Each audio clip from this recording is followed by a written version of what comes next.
Hey everyone, Reaper here again with another discussion video. This time I wanted to talk a little bit about what are the factors that determine what comic book you're going to buy next. I mean, I know there are tons of them out there, tons of reasons why you buy this book or buy that book. But I just wanted to talk about a couple of them, and I'm sure what I bring up is nothing out of the ordinary. While I talk about it, I figure I would do what I did in my last discussion video. I'll just show some books, to make it a little easier on the eyes. So anyway, so what determines the next book you're going to get? I'm sure, we all have, I think most of us at least, whether you make videos or not, you have an idea of what books you would like to get throughout the year. I mean, a lot of us in the community, we make top 10 lists or top 20 lists for 2018, 2019, 2020. We're all working on our 2020 lists, right? What we're going to get. Right? So we have an idea of what we want to get. So how do you determine that?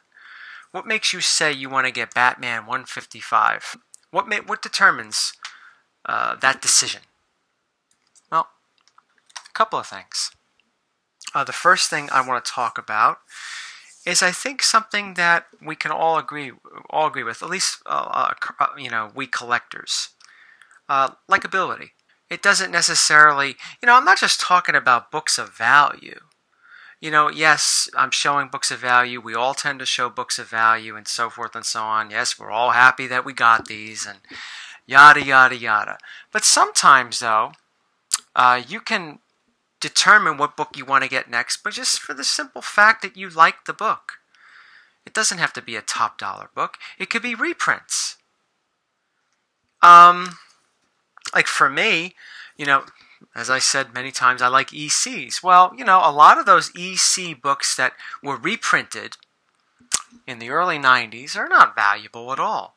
But I would still like to get them. Sure, I want the originals too, and I have most of the Tales from the Crypt originals. But that doesn't mean that if I go to a comic book store or a yard sale or a comic convention or whatever, and I'm looking through dollar bins or whatever, and I see some of those EC reprints, even some of the science fiction ones I'm starting to get into, any one of them, doesn't mean I won't pick them up because, oh, these are not valuable. These are not good. Hey, I like them. I like having reprints. I like flipping through them. I like reading them. It kind of brings me back to when I first started collecting, when I first started reading those books. The first time you read them, you're never going to be able to recapture that moment, but it still gives you that feeling inside, like, hey, this was, puts a smile on your face or whatever. It was a pretty good feeling. And, that can be brought back into the present. So it doesn't necessarily have to be a top dollar book, but I think for a lot of us it is.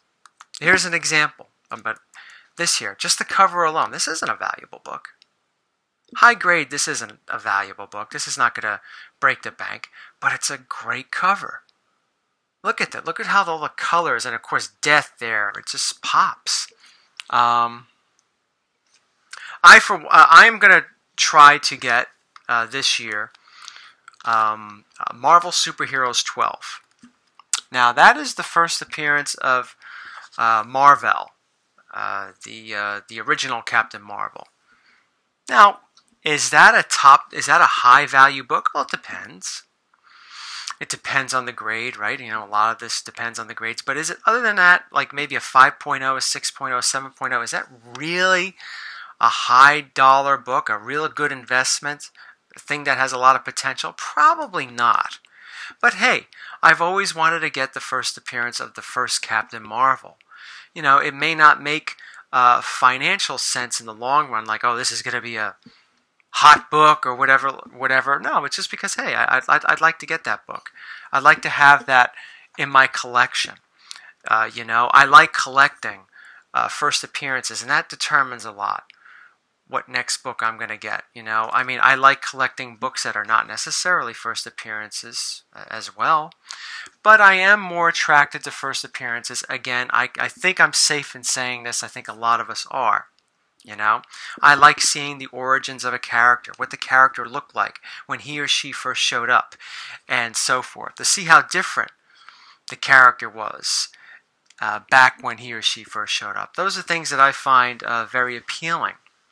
about collecting first appearances, and that does determine a lot what I'm going to get. I need the first appearance of Captain Marvel. I need the first appearance of this person, that person, and then I'll decide, make up that list. I'm going to show some slabs now, but just a few, not many, and that will determine what I buy next. Also, when it comes to likability, another category other than first appearances is cover.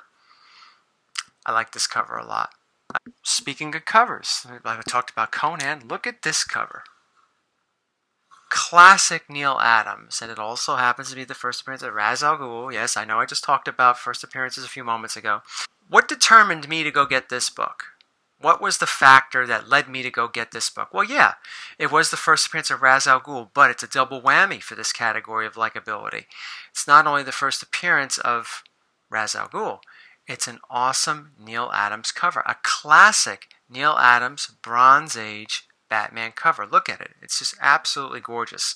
A lot of people are familiar with this book because of its cover, and of course because it's the first appearance of Ra's al Ghul. Here's another cover that I like. I always love this cover. Ever since I got the Submariner Marvel Masterpieces 1992 card, I flipped it over and I saw this cover. I was like, wow, this is pretty cool. I just love the way the Submariner's drawn on this cover. I just think it's really, really spectacular. I'll show you. You know? Likability is a big thing. Now, the last category I want to talk about, which determines what book I'm going to buy next, comes to speculation. Sometimes I will speculate on a book.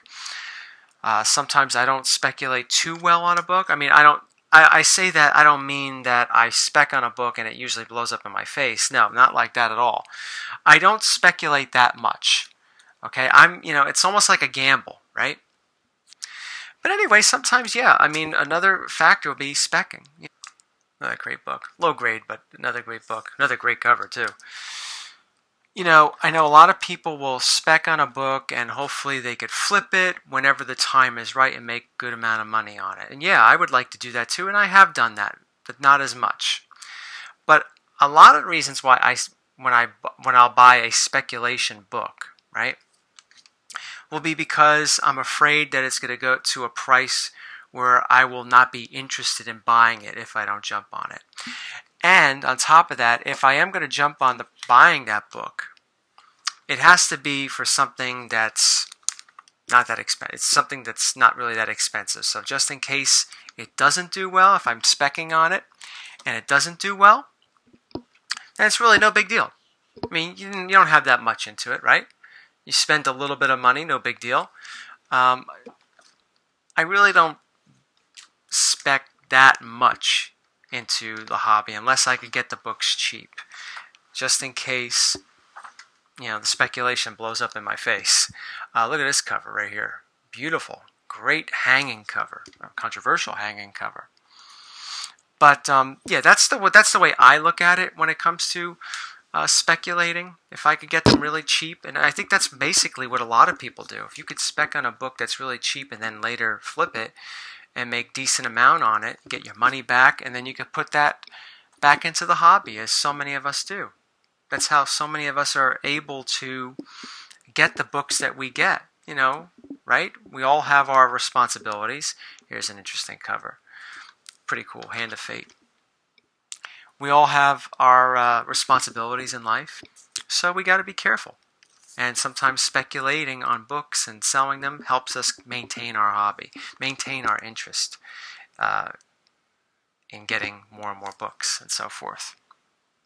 So that's really it when it comes to how I determine what's the next book to get. I mean, it's a basic rule of whether I like the book or not. And sometimes if I hear that the character might be in a movie, I will try to hunt down that book and get it. But I won't spend crazy amounts of money just in case it blows up, or even if the character is in a movie and then the movie's over and then the value of the book goes down, I don't want to take that much of a loss at all, or whatever, or anything like that. So that's how I pretty much look at what next book I'm going to get. What's the next book I'm going to add to my collection. So what about you? How do you determine what's the next book that you're going to get in your collection? Do you try to follow? Do you try to follow a list? Do you try to finish a particular run? Are you speccing on books? Be interested to know. Always interested to hear how other people collect. Thank you for watching, everybody. Until next time.